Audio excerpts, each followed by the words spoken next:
Ashante Bolshers, how are ya? Ooh, okay, so we're here for our weekly energy oracle forecast. First card out is release. Let go. I think this is that positive sort of, just let go, just let go, relax. Give your cares away, give your worries away. You don't have to fly off the rails or do anything wild or crazy, but you can let your anxiety go. It's pretty much decided that anxiety does nothing for you in a positive way. It can be a catalyst, I guess, to initiate taking action and getting over, a state of freezing. But anxiety doesn't really help you. It doesn't help you make better choices. It doesn't help you solve your problems. So anxiety may tell you something that you need to be aware of, but ruminating in anxiety, when you feel like irresponsible to let go of the anxiety, like you can let go of the anxiety, be proactive, release fears. I think this too is very strongly telling us let go of the past, right? We've jumped from that old timeline. We've left that old story behind. The karmic cycle that was 16 years of Pluto's transit through Capricorn, all of that is over. So we have the worst of it behind us. And now we have a new era that is birthing forth. And the birth of this new era it's going to be a gradual sunrise. It's not going to be like starting on January 1st. It's like a new life. I think it's going to be, a year of coming to life and coming into this new life. And in that beginning stages, almost like freshman year of college, right? Getting our bearings. But part of what we need to do, and it's great because we do have this convenient time portal of New Year's Eve, right? Even though it's not in accordance with any of our natural seasonal calendars, it's not in sync with it's not in sync with the moon calendar, but according to like modern humanity's timing with itself, the collective consciousness, we all follow the Gregorian calendar in our day-to-day. So there's some kind of collective zeitgeist that surrounds New Year's Eve. And even if it's just mostly the Northern Hemisphere, I still feel like it affects the whole world in some way, in some mental way. We all know for the most of the world or half the world, tonight is New Year's Eve. Or not tonight, but it's coming up this week. So I feel like the last couple of days in 2024, it's like I think we need to just let ourselves breathe out, let our shoulders drop, let go of the past, let go. The last few years, good Lord. A lot of us have lived lifetimes and lifetimes, and you could have written multiple series of each year of our life, between now and just 2019, 2018, it's been a lot, so we're moving forward into something new. We can let go of the past, let go of the feelings and the grief and the regrets and the nostalgia even, and just move forward into something new and unknown and exciting that's coming forth. So let go, release your worries, release your cares, release your fears, release the things that are holding you back, release labels and limiting beliefs, and just be open and curious and excited. Life is coming into blossom. I love the violets here because that gives me a little hint. It tells me something about February. February, I feel like from what I've noticed, is the first sign of fresh violets of the year, usually. And I feel like in February, after everything's been cold and frozen, there's this, I don't know, warm week that comes in Nashville, and that's usually when I see the first violet. And they say that the first violet you should pick and keep because it's the most magical violet for you. It's like a magic violet when you see it. So that makes me happy. I feel like something maybe will shift in February. But for now, seeds will be planted because tomorrow is our new moon. So we are kind of thinking and shifting into this new timeline, this new chapter, this new life, this new era that's upon us. And new things are coming to life and new things are beginning to blossom. And if they're not happening now, it's going to be happening in the next couple of months for sure. Things are going to start showing the green and the blossoms and the purples and the colors. The life is going to start, it's going to start popping off. So I'm excited. Yeah, so let go of all the stuff that's like holding you down, holding you back about the past, and get excited about the new life coming. I feel like winter's going by really fast. Like when I think about February, I'm like, oh my gosh, like January's right around the corner. It's going to be so fast. It hasn't even really fully frozen here in Nashville yet. Manifest. So I love that for this couple of days. I mean, we all think about New Year's resolutions. I know many of us have shifted to a yearly tradition of writing out our manifestation list for the year. So again, this is the perfect week to do that, to jump on that collective psyche, you know, the wave that we all kind of create. Like when everyone's thinking about the same thing, we kind of create this thought form and this energy.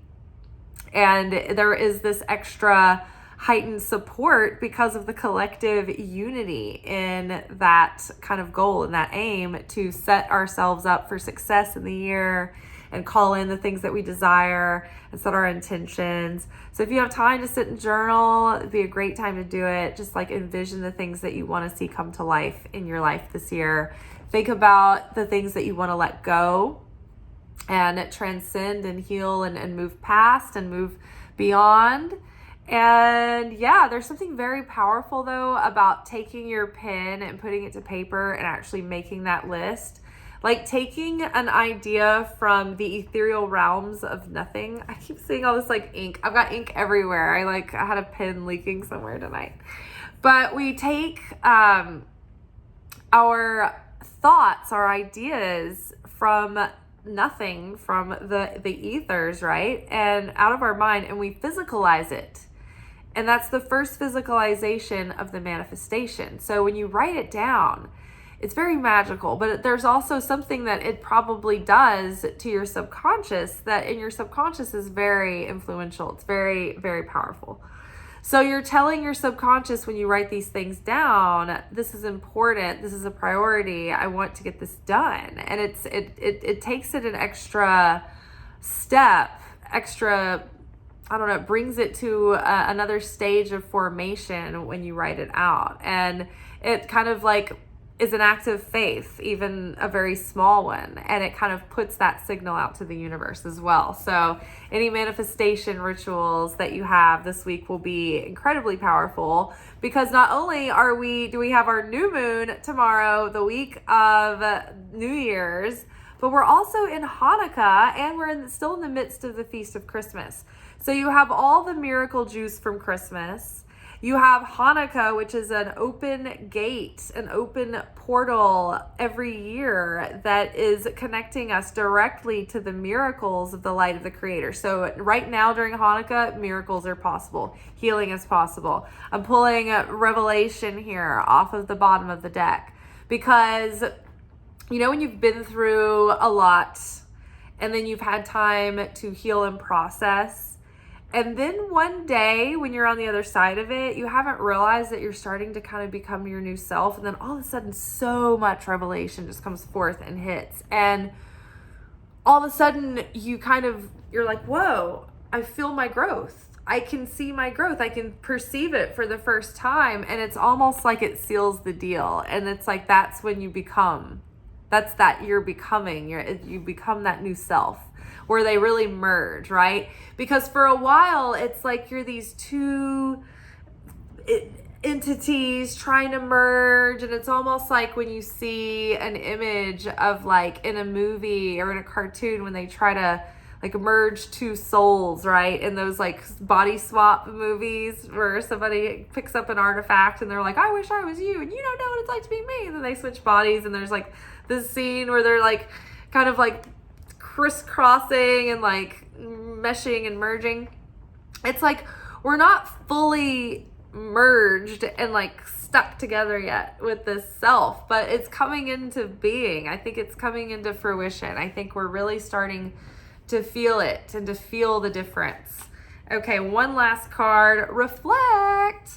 So again, right on the nose, as we're reflecting on our experiences and how far we've come and what we've gone through and the difference that of who we are from even like 6 months ago, a year ago, 2 years ago. It's incredible.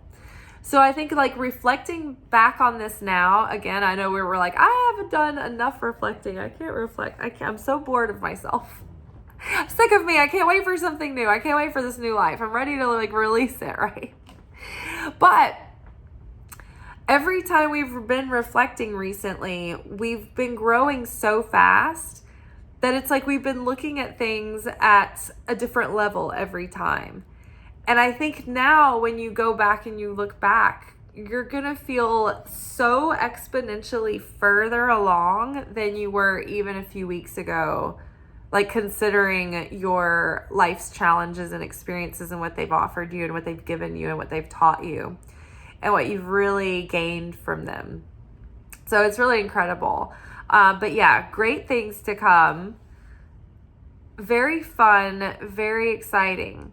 Now, I do think, though, you should prepare yourself that when opportunities begin to show up, like when life starts to begin to be like, all right, it's time, we can go ahead and send them in, undo the blocks. There's opportunities, and then there are tests and diversions. And so just as the creator is going to like bring in that higher destiny and those higher, divinely ordained opportunities, so too, the opponent will want to divert you from receiving those opportunities. And the opponent might tempt you with things that also seem good. So it might be hard to tell the difference. So it's, we're really needing to call upon our deepest discernment and trust that initial prompt that we get. Even though our rational mind might be trying to kind of justify or wiggle our way around it, or when something's like, I know this is not gonna be good for me, and you're like, oh, but I'm so antsy, you're like, I'm feeling mischievous, I'm feeling like I want some process work, we all love to walk into the fire, right?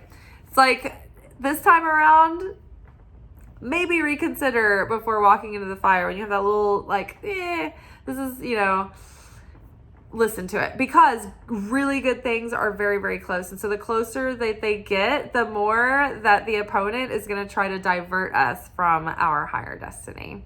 The opponent doesn't care if we're happy or sad or destroyed or okay or just floating by. But what the opponent cares about, the only job the opponent has is to try to prevent us from reaching our specific assigned destiny. That is the opponent's role to play. And so you might look around you and people are, diverted by different things. Some people are going through hellish things that divert them, and some people are just pacified and never wanting more and going through the motions and maintaining the status quo. And that's how the devil defeats them, very comfortably. So sometimes it's very hard to distinguish the difference, and it comes down to trusting that inner voice and that initial voice and not talking yourself out of it. Sometimes it's hard. Sometimes you want the cake and you want to eat it too. And I never got that, because it's like, what would you do with cake other than eat it? Of course you plan on eating your cake also. But I guess you can't have the cake and eat it too. Once you eat the cake is gone. And so you no longer have the cake. Maybe that's what it means. Life's greatest mysteries, right? All right, you all, remember Hanukkah. This is night 5, so you still have a few more days to connect with this energy and connect with the light of the Creator and connect to miracles and healing and wonder and awe and true revelation and the feeling of the presence of God. You can connect with that during these days. It's not like the other times of year where you have to do so much preparation work and really, sacrifice yourself in ways to prepare to be able to connect with that energy. The energy condescends to us during Hanukkah. Also during Purim, but I haven't really celebrated Purim yet officially, so I can't really speak a lot on Purim. But Hanukkah, I have been liking to do Hanukkah for several years now, and it seems like every time there are little miracles that make me laugh, and then there are also big miracles and things like that too. So it's always very interesting to see what's going to happen and come through during Hanukkah. So light a candle. Any kind of candle will do. The first time I celebrated Hanukkah, I didn't have the provisions. So I made work, I made what I had work. And so I had a Tupperware with some rice in it, and I stuck, I think, whatever random candles I had around, like birthday candles and things. And then, they have the Shabbat candles at the grocery store. So I think I had those. So they were like very big candles. They weren't the right ones. It didn't matter. It's the effort that counts. It's the heart that's in it and where your consciousness is at. So any candle will do, and stare at that flame and think about, the fact that you're connecting with the pure light of the Creator. Like by looking at that flame represents and is the same as pure essence, pure light, and so that is a little piece of the Creator that you're watching flicker. And so you're connecting with the Creator directly through that. And they suggest we do it for 30 minutes because of the layers of negativity and resin and soot that we have around the inner light of our soul. So it takes 30 minutes for that light to really penetrate and get underneath the surface to attack those deep set stains. All right, y'all. I hope this serves you well. We will be back tomorrow for the new moon is tomorrow. So my plan is to get up early and get your workshop up before I go to work. So that's my goal. Sometimes I don't get to start the upload before I have to leave for work. So I would like to get that finished and uploaded so that I can also do the anchor message tomorrow night. But we'll see what happens. Something will happen. But I'm not going to make any promises because I don't know exactly what. In an ideal world, I would do the new moon workshop and then the anchor message tomorrow night. But it may just end up being one or the other. But if it's just one or the other, then it's more than likely going to be the workshop, the new moon workshop. All right. Oh, and speaking of workshops, you guys, excuse me. I'm currently uploading the rest of the videos for the 2025 prediction series. All the questions, the workshop questions for each video are done and typed in. So now at this point in the process, I am uploading them into a playlist. I need to create the thumbnails for the videos and cut and paste the questions in. And then they will be ready to put into a platform. My plan is I have a stand store that I had for selling like digital marketing courses, and that's its own storefront, so I don't want to get confusing and put it into that one, but I'm pretty sure under that same Stan account I can make another storefront, and that's where I will create the Light Love Magic storefront, which is a long held goal that I've had. I've been wanting to do some kind of website where I could sell video content from for a very long time. So my goal is to get that done before New Year's Eve. So I've been working around the clock to try to get that all finished and ready for y'all. It is packed with so much value. I can't wait for y'all to see it. It will be $10. I think that makes it worth it for everybody without it making it too expensive. And I'm excited for y'all to get it. Until then, I'll see y'all later. Bye.